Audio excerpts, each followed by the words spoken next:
I'm going to talk about an adventure I had some time ago. Yeah. Well, it was...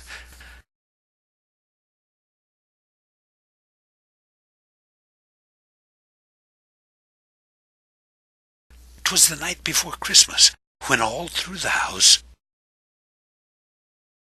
not a creature was stirring, not even a mouse. The stockings were hung by the chimney with care,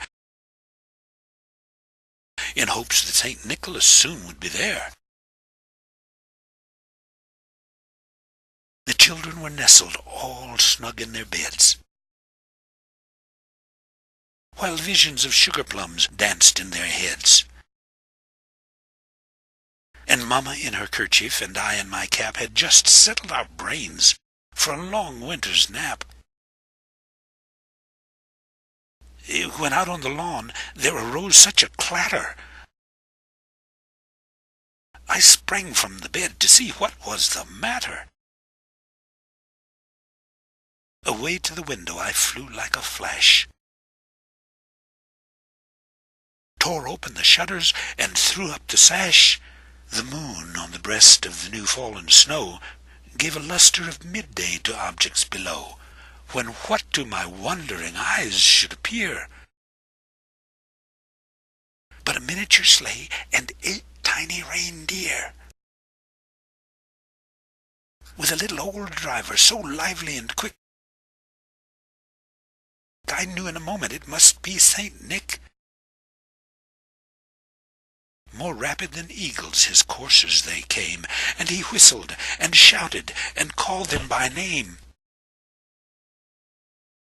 Now Dasher, now Dancer, now Prancer and Vixen, on Comet, on Cupid, on Donder and Blitzen. To the top of the porch, to the top of the wall. Now dash away, dash away, dash away all.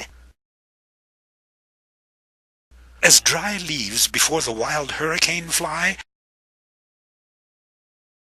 when they meet with an obstacle, mount to the sky, so up to the housetop the coursers they flew, with a sleigh full of toys, and St. Nicholas too. And then in a twinkling I heard on the roof the prancing and pawing of each little hoof.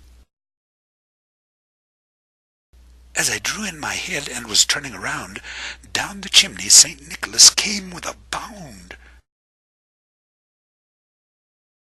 He was dressed all in fur from his head to his foot,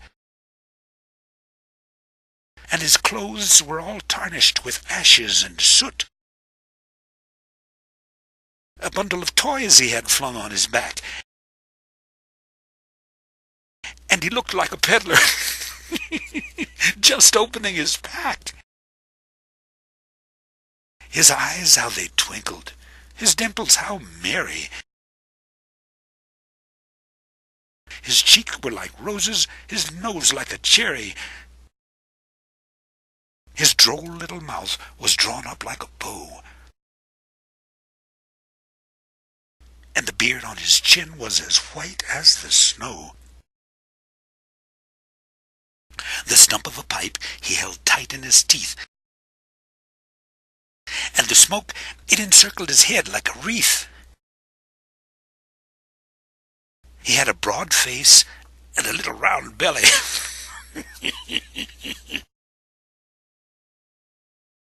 that shook when he laughed like a bowl full of jelly. He was chubby and plump, a right jolly old elf, and I laughed when I saw him in spite of myself. A wink of his eye and a twist of his head soon gave me to know I had nothing to dread. He spoke not a word, but went straight to his work, and filled all the stockings, then turned with a jerk, and laying a finger aside of his nose, and giving a nod, up the chimney he rose. He sprang to his sleigh, to his team gave a whistle, and away they all flew like the down of a thistle. But I heard him exclaim, ere he drove out of sight, "Happy Christmas to all, and to all a good night!" It was the damnedest thing I ever saw, and I remember every bit of it to this day.